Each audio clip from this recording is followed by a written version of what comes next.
It's time for Remodel Revolution. And now, an award-winning contractor with over 40 years' experience. Here is Alex Guthrie.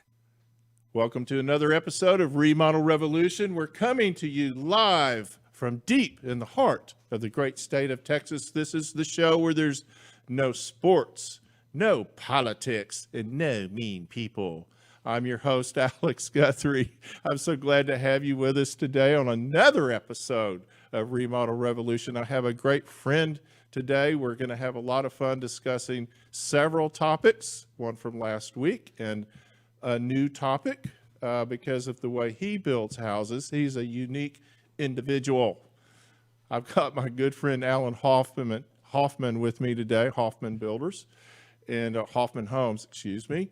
And when we come back, we're going to have a very interesting discussion about labor on the workplace. Stay tuned.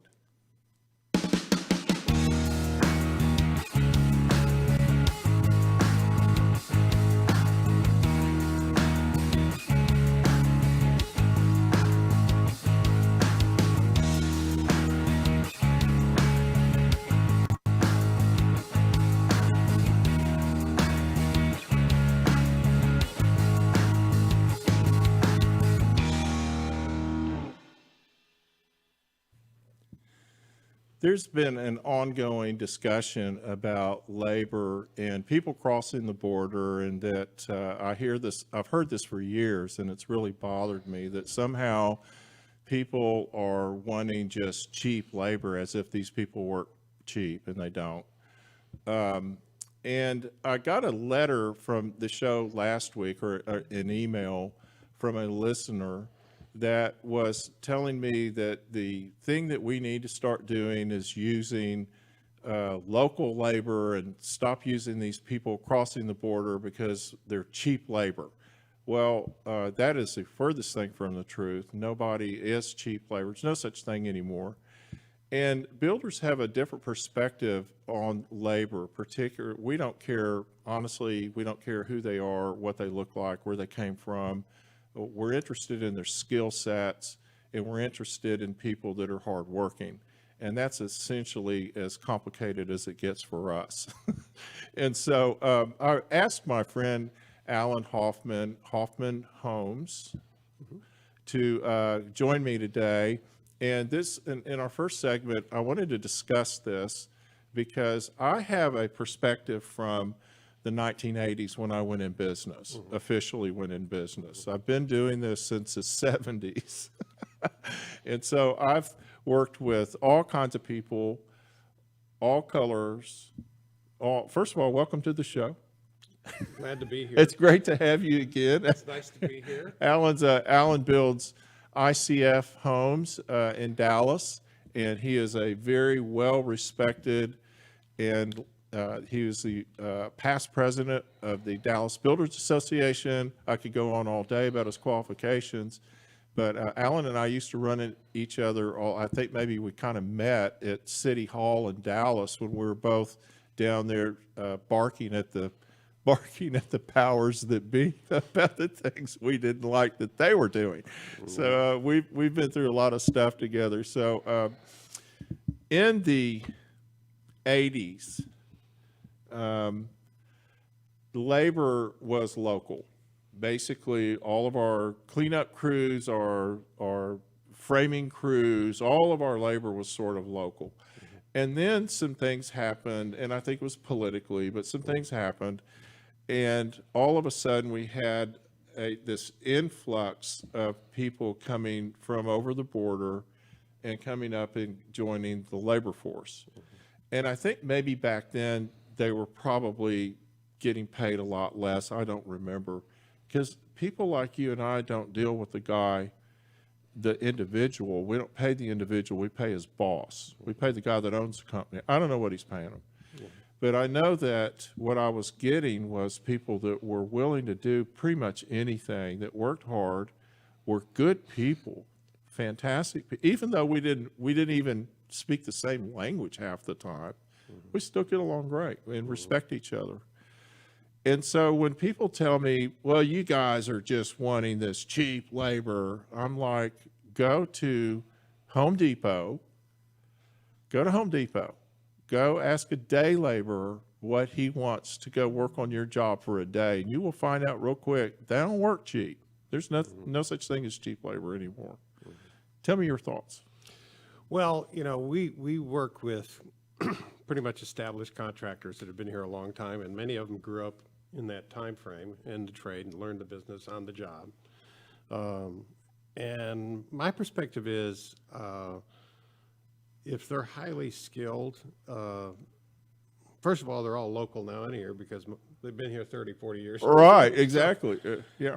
And secondly, given my perspective in the current economy and what we've been dealing with over the past several years, is there has not been this huge influx and desire from local, national trades to get into our industry. We got out. We quit teaching our kids Yes. trades in the 90s. Yes, all these programs, everybody needed to learn math and science and literature, and that was it. Yeah. Anything really became in our industry, the skilled work that you did with your hands became viewed as less than in the educational system. I mean, they were telling their kids that if they didn't go to college, they were going to fail. You can't survive if you don't get a college fail at degree. life, Yeah. not just at school, life. Yeah. Go to college, or Yeah, you might end up having to work for a living yeah. with your hands. Well, the We thing all is, I view work as, if you love what you're doing and you love doing it every day, you'll never work a day in your life. Right. So if you love the work that you do, it's not work. And I just think that we have, right now, I've got a very skilled contractor base that I value extremely, and they are paid very well. So I don't have a perspective that our current labor base is being shortchanged at all. Now, there's bad players Sure. in any world. Sure. In Of any, course. in any Of corner. course. Yeah. But at the end of the day, we focus on, we want to deliver a better product. So Right. and we want to use the subs that we feel are. Well, and listen, the liabilities are too high. Yes. There's too much at risk to have to come in and do bad work or do crappy work. I mean, we went through all this in the 70s and 80s when there was a huge building boom. We had a couple of setbacks with the savings and loans and all that kind of saving loan. There was a lot of money chasing a lot of deals. So And people were were largely unregulated. And so a lot of the what got me in business was fixing the problems that those people started. But I still see them. I still see them all the time. I'm sure you do too. let me tell you, I was in the 90s, I was managing apartments and doing deferred maintenance on apartments that hadn't seen a lick of maintenance for 15 years. Well, and started out being built like crap, and then Yes. you end up going, well, I hope it stands through a strong wind. But there was a lot of shenanigans going on, is my point. And so, there was people that were using cheap labor. They were cutting corners. They're doing all the wrong things. But for most of us, we don't do that. My subs are my family. I literally sit down half the time I walk out on a job site, and they're sitting there cooking their lunch in the microwave, and they'll invite me to sit down with them and eat lunch. Yeah. And sometimes I do. And so I wanted to sort of dispel this myth that we're somehow an industry that operates on cheap labor, because I don't believe there is such a thing as cheap labor at this point, if they're qualified to do the job. Yeah, and I understand and see what you're saying, and I agree with it completely. I also want to add that as an industry, we are basically on the creative side. We actually make something. We're not making, we're not doing, creating, what they call Widgets. We make things. We build things. We create something. Right. We're not creating a piece of paper that's traded on Exactly, an exchange exactly, someplace that has some kind of value that we're predicting whether it's going to go up or down. That's all good and well. So my point being is that primarily the people in the business are creatives, and we are making things, and there is sometimes, especially over the past several years, when people were making, coming up with an app or, becoming a hedge fund, that are making wildly huge, vast sums of money for an activity that we don't understand. I don't understand. We don't understand. Yeah. But what we do is we actually bring something into the earth. We bring something. We have a piece of dirt. We birth a house. That's pretty much what we do as an industry, and that is, I find that very, very satisfying. It is very satisfying, and I know in the remodeling end of it, which I do, is it.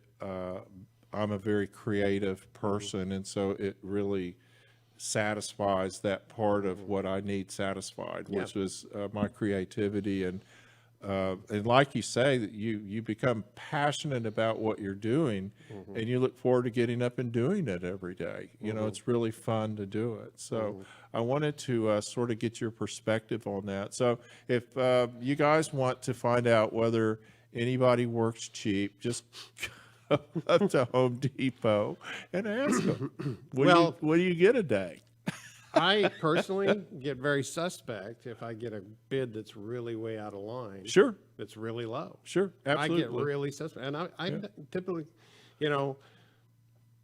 it may be accurate. It may be what they're willing to do it for, but I really look really hard at it.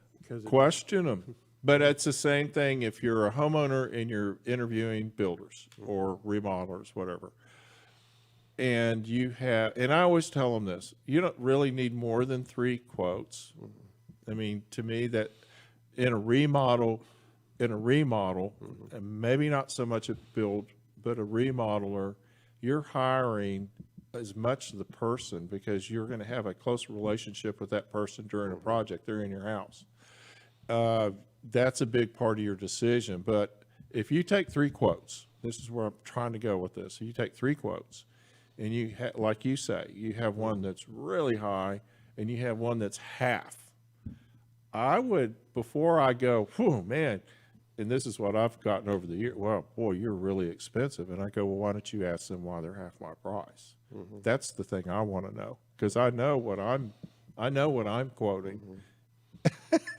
So you have to define the scope of the work clearly. Yeah. There's reasons that happens. So what you're saying is that if you have a labor quote from one person that's half the price of the other person, is that a legitimate quote? And I think that's a great way to look at it, a great way to analyze it. Yeah. If you've got, let's say you have 2 that are very close and one that's just really low. Yeah. You got.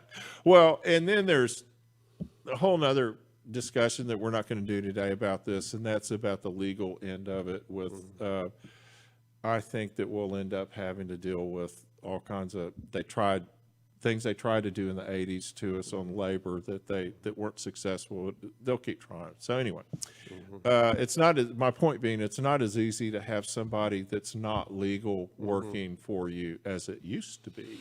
Well, yeah, and one of your point, and I know you were heading it, and then it's another discussion, but the reality is as a builder, we have to use the skills of several different companies. We have to use several different subs. There's 1,100 decisions that need to be made, and a very large group of subcontractors. And for for you or I to decide, okay, if the government were to say we had to have all those tasks done in-house and they're our employees, or they become our employees, well then, Jeff Bezos and Elon Musk are building all our houses because that's what it's going to take, the wallet, someone to Right, build houses.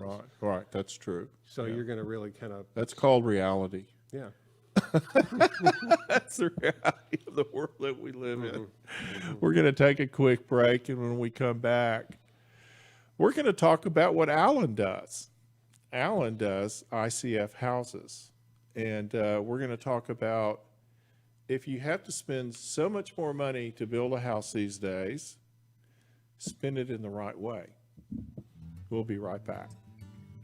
Hey, don't forget to follow us on all your social media, like us on Facebook, subscribe and share on YouTube, and check us out on all your social media platforms. Don't forget to watch Remodel Revolution on your smart TV, on Texas Weather Tracker TV, on Roku, Android, Apple, and Amazon TV, Sundays at 1 and 3 p.m. Central Standard Time.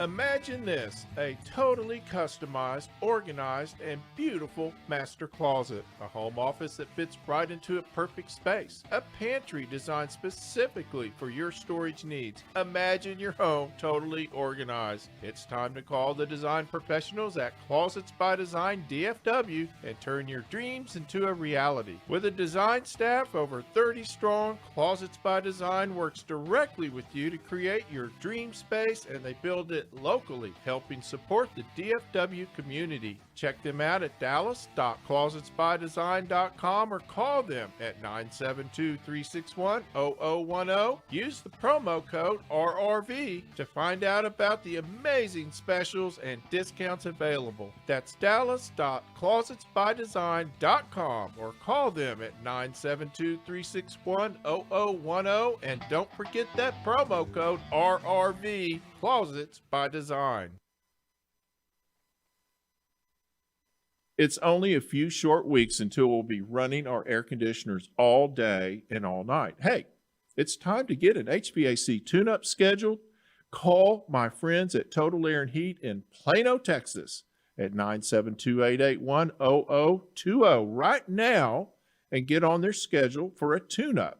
Don't wait for the long lines. Get ahead of the crowd. Total Air has been servicing North Dallas and Plano and Richardson areas for over 60 years. Steve and Justin Lawton sell and service Carrier brand heating and cooling systems with Green Speed Intelligence technology. So give them a call at 972-881-0020 or contact them at totalair.com.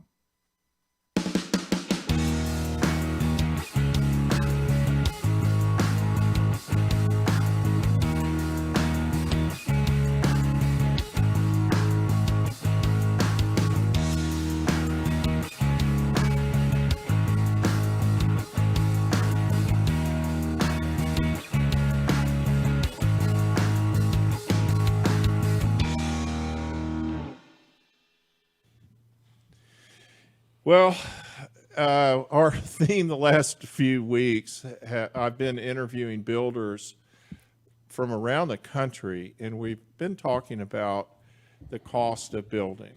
And I've come to the conclusion that the cost of building isn't going to change a whole lot. I know that we're all optimistic that material prices will go down. I can tell you from my experience, I've only been doing this about 40 years. They don't go down as much as you think they're going to go down. Now, you have seasonal adjustments. Every year we have a seasonal adjustment. So the summertime cost of material will come down from the winter or vice versa. I can't remember anymore what it is. But when you have this sort of wholesale rise with everything, concrete, sheetrock, insulation, all of it's going up. Of course, as we all know, the framing materials and all the wood materials are going up. I think that we're seeing sort of a new baseline. Now, we talked about this last week with our good friend Matt Mitchell, and I think he brought it up, and I totally agree with him that we're kind of resetting the baseline, which is kind of scary, because if the baseline goes up and the consumer's salary doesn't go up with it, then you're going to have a problem. I've asked my good friend, Alan Hoffman, Hoffman Homes of Dallas, who builds a different kind of house, to come on and talk to us today about my thoughts. If you're going to have to spend the money anyway, spend it in the right way, so that your cost going down the road, your cost in the future, is actually going to kind of save you from these elevated costs that you're paying now. Welcome to the show, sir. Good to be here. I'm excited to discuss what we're up to. It's very, I have never seen, or I can say when I started building the type of product we build insulated concrete homes, and we were always never selling on price. We were analyzing price. We were looking at cost, and we were looking at value. So we were looking at what's the real cost of ownership. So if there's a difference between the cost between a typical build, and we go in the direction of, well, let's do a spreadsheet, let's figure out what is our ownership cost going to be, because we're going to have reduced utilities, we're going to have lower maintenance costs because it's a more stable structure. What are they going to? What's the delta? What's there? the payoff? Yeah. Where does it? What's the delta between the? What's the difference? And today, if you're doing It's apples to apples, Crazy. 2x6 full foam encapsulated custom build, a high-end build, we're the same or less, which I thought we would never see. Because we used to talk about yours were 10-15% higher. We're really about 6 to 10. 6 to 10? 6 to Okay. 10. Okay. And that's nominal. And then when you look at a spreadsheet and cost of ownership and take into account, well, it's a better building, I'm safer in it, all that stuff. Let's explain to our audience what it is. Tell us about your house. What's an ICF house? ICF is an insulated concrete form home, meaning we use these large 4-foot by 16-inch Lego blocks that are hollow in the middle, and we stack them up like Lego blocks, and then we put steel in the middle, and we pour concrete down the middle of the wall. And so you end up with a 6-inch solid concrete wall that's encapsulated with 2.5, actually our forms are 2 5/8 thickness foam on the outside, 2 5/8 thickness on the inside. And then built into the forms are studs that where you can attach your finishes. So what I've been telling my buyers, and this is really the main thing that kind of clicks for them, I've stopped building homes completely. I'm only building giant Yeti coolers disguised as houses. That's right. Well, it is, and you and I have talked about this for years. Yeah. That it's a big old Yeti cooler, and let's say what was it? What's a typical 2,000, 2,500 foot house? Is there a typical size for you? I have a community we're doing of 8 homes, and they vary from 2,400 feet to 3,100 feet, and our 3,150 is the square footage, and we're selling those for right around the base price is $859, and our land cost is around $200. So that's the $1 million. So it's but the operating cost of that house is where my whole focus is, because it doesn't matter what you build it out of or where you build it now. It doesn't matter. It's expensive as hell. There's just no getting around it. No, I mean, I've got. So the long term, you have to start looking at the long term cost, the ownership cost, as you say. Yeah. And what does it cost? Let's take our 3,100 foot house that's ICF. What is it a monthly energy cost on that thing going to be in the heat of the summer? Well, if we add a $20,000 solar array, it's going to be $0. Wow. And if you're spending that kind of money on that, that's not a huge. No. It takes a lot less BTUs to heat and cool this house, British thermal units. And as a result, we don't have to have the solar array necessary that you would for a typical 3,100 square foot. You're probably looking at a $35,000 solar array. So to get these homes to net zero, which is a term we've heard a lot lately, it's roughly going to be about $20,000 to $22,000. Now, how has this changed for you in, say, the last bit? How long have you been building these ICF houses? 26 years.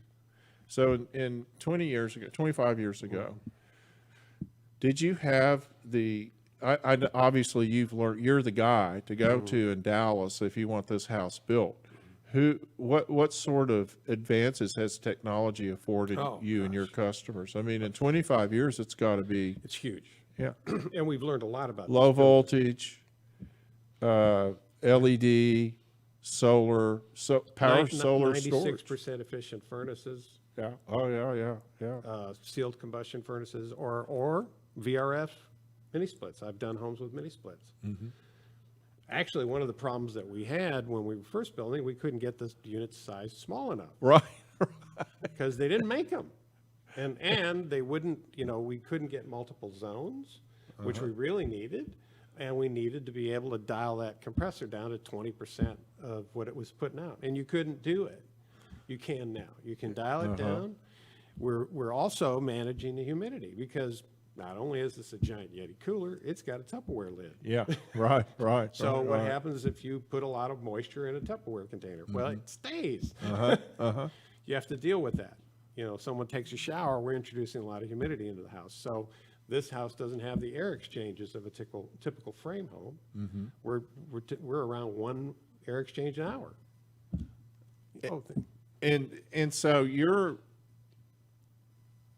in the long term. So right now, a lumber package. I saw a guy yesterday. I think it was yesterday. He put a picture up on Facebook, and it said a year ago this was $26,000. And then what was it? It's now? $2,600 for this here, and then it was like half the pile size.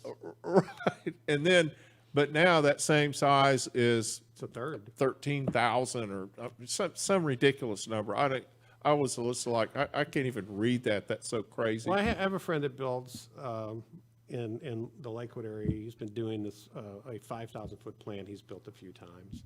And he built it last January. And when he ordered his lumber package last January, the package was $55,000 for the whole house. And it had some outdoor spaces, a garage. It's a 5,000-foot building, maybe 4,200 air conditioned. He's building the same house. 3 weeks ago, his quote was $165,000 for the lumber package. Over 100,000 higher. Yeah, that's 3 times, 300% increase. So when you see those kind of increases, I equate what's going on right now. I don't know if lumber is going to go back down from $1,700 a board foot down to. It'll never get back to $300. It'll never be what it was. Never be what it was. No. It'll probably. I don't know where it's going to end. I mean, at the end of the day, if it ends up at $700-800, we're all doing better. They're doing great. They're getting double what they were doing a year ago. But I think that this is a moment we saw when copper went insane. Yeah. Remember when copper went crazy and everybody moved to PEX? Yeah. I was trying to get guys to go to PEX before copper, and I couldn't get my plumber. And then I loved it because I went, before PEX there was something else. Yeah. And I made a lot of money fixing those condos you guys did. I didn't do those. No, Somebody, you know what I'm talking about. But they didn't have the right connections. No, they didn't have the right connections. They kept blowing out, and we kept rebuilding them. Thank you. After the big class action lawsuit, that's another story. Yeah. So those changes, you see market changes. So, copper, they lost an entire market, really. Yeah. The housing industry. We went to aluminum wiring. Went to aluminum wiring's another. Yeah. Yeah, that was another thing that happened with all of that stuff, and so we've come a long way. We've come a long way, but copper just had another big increase. Yeah. And what is your concrete doing? It's gone up a little bit, not tremendously. Now I will say I was taken aback because I was getting ready to order block for a couple of houses, my ICF block, and because the manufacturers are doing very well right now, and we have some contract manufacturers that manufacture for the ICF company that I buy from, and we have a plant in Keller, which is just north of Fort Worth, and as a result, that plant is now doing a bunch of medical molding, and it's offline. Wow. And I go to I could order and get my block in a week. I call up I put my order in, they're telling me 6 to 8 weeks. So now it's an availability challenge. Yeah. Yeah, yeah.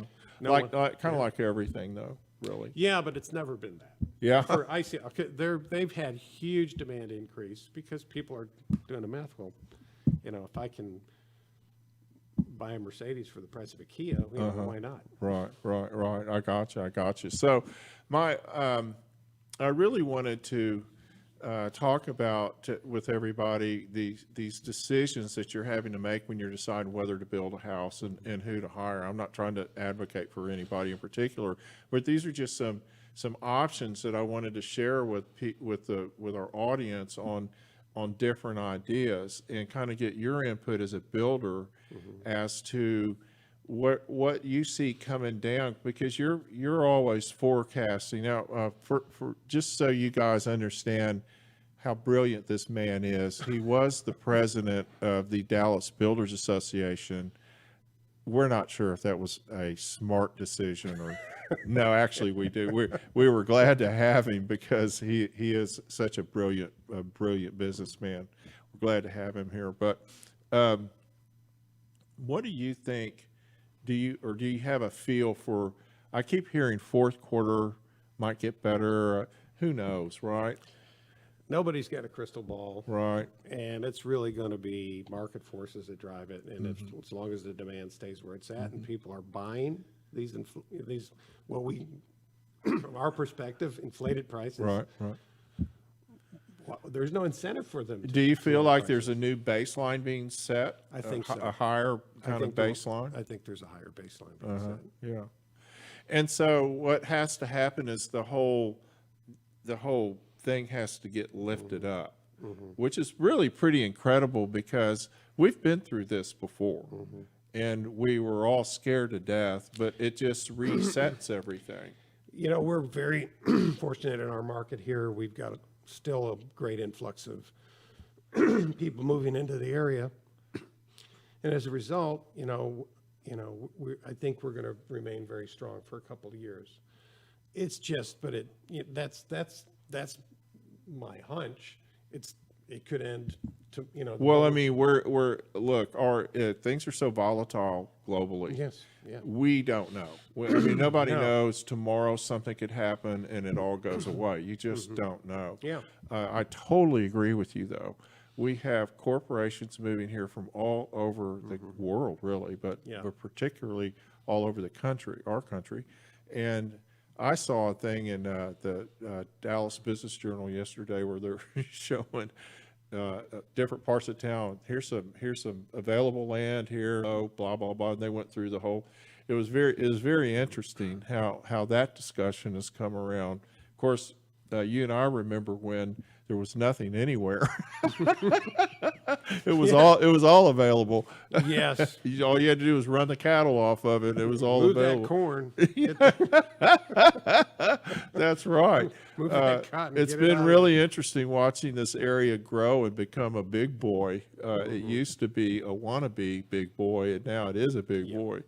It's been quite interesting. So in an ICF house, give me an idea. So you're saying you could effectively have a zero energy bill at the end of the month. Is that typical? I mean, it's yeah.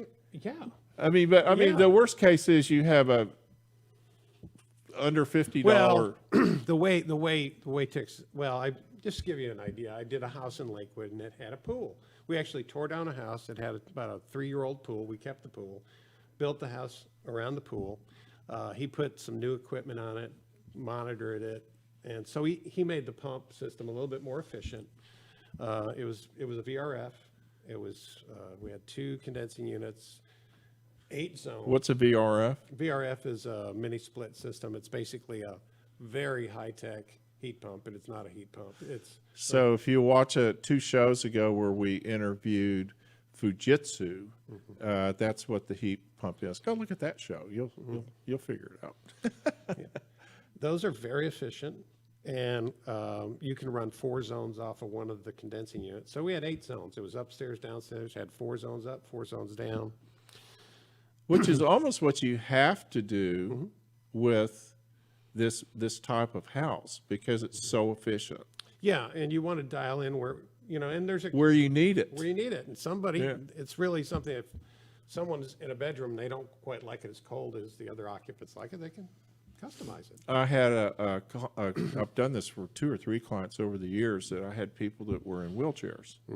And people that are in wheelchairs have a problem with their circulation. And so they get real cold. Yeah. And I'd have to go in and put a zone in a master suite just for them because they might want to keep it at 80 degrees all the time. Right. And need to, and particularly in a bathroom. And so the system you're talking about addresses that beautifully. And you can dial them down. You can get really small, down to a ton unit, less than a ton. And so at the end of the day, and this is anecdotal. I haven't looked at his bills, but I asked him, so what's your average bill? It's $75. 4,100 square For a feet lot of people, that's a water bill. with a pool. Yeah. With the pool. And it's probably Mostly the pool. Mostly the pool. That is truly amazing. Other types of building, we're gonna interview a company that does steel, and we're going to I'm going through a process of trying to find alternate building methods. I'm not trying to talk you into building differently. I just want you to know what's out. I just think it's interesting to see what all's out there. Well, give you an idea of the bump that we had on our lumber, because we do use lumber, and we're an alternative system. We contracted a project in August of last year because of Dallas permitting. We didn't really get started for quite a while. Yeah. So we really effectively got the slab in January because it took forever to get a permit. And we were going through engineering. So at the end of the day, because of our contract, we do have a commodities escalation clause in it that says if we go above 25% in the period, the month prior to your contract, analyze the market if it's over 25%. And this was January of this year that we were buying our lumber package. And it was 27%. So it was our first deal in the community. I didn't want to necessarily eat what we were going to eat, but our bump was only $12,500. If it were a frame structure, I would have been giving them a bill for about 35. Yeah, you would have to. And that's hard to do for a builder because you don't want to do that. Yeah, I didn't want to You do don't it. want to create the ripples. You don't. Yeah. You will eat it if it's eatable. Yeah. Edible. But that's not something that I really could eat. We're operating. We're tighter margins that people like to. Hey, it used to be that a 20% margin was a 20% margin, but it's not anymore. A 20% margin, well, I don't even know if there's such a thing anymore, but whatever your margin is supposed to be is consumed rapidly with overhead. And so you can't line item all that overhead. So it's quite a challenge to keep that balance. Luckily, we don't have restaurant margins. Yeah. For the public. Yeah, that's right. I really appreciate you coming on the show today. It's been very interesting, very interesting. Are you still getting lots of your volume staying up? Well, we're really focused on getting our development done, and we're not taking on as many customs as we wanted to, or as we've done in the past. We're really focused on really doing more development, semi-custom. These homes that were in our communities are already designed and spec'd, and we've curated the selections and things. So it's well, that makes it a whole lot easier for you, though. I mean, and a lot more efficient. Efficient means a better profit margin for you, but an easier, predictable.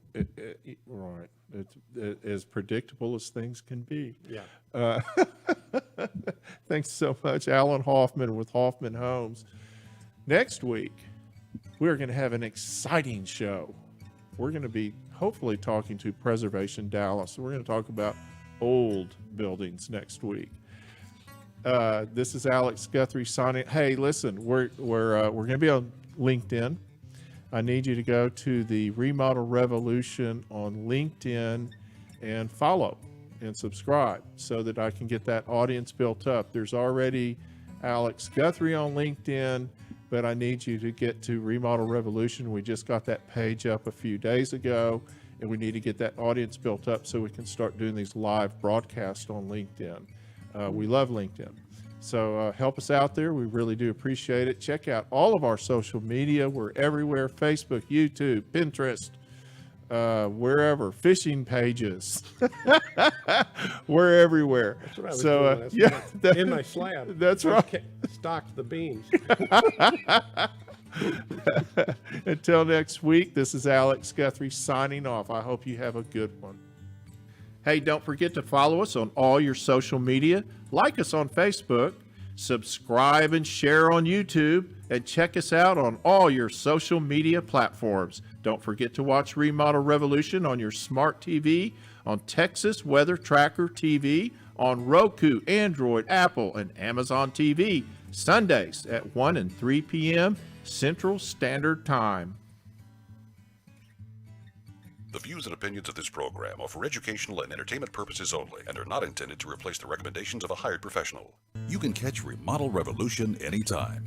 Follow the show on the website, remodelrevolutionradio.com, or on social media, Facebook, Instagram, and Pinterest, using the handle @Remodel Revolution Radio. You can always listen to the show on iTunes, Spotify, Google Play, and TuneIn, and watch the show anytime on YouTube.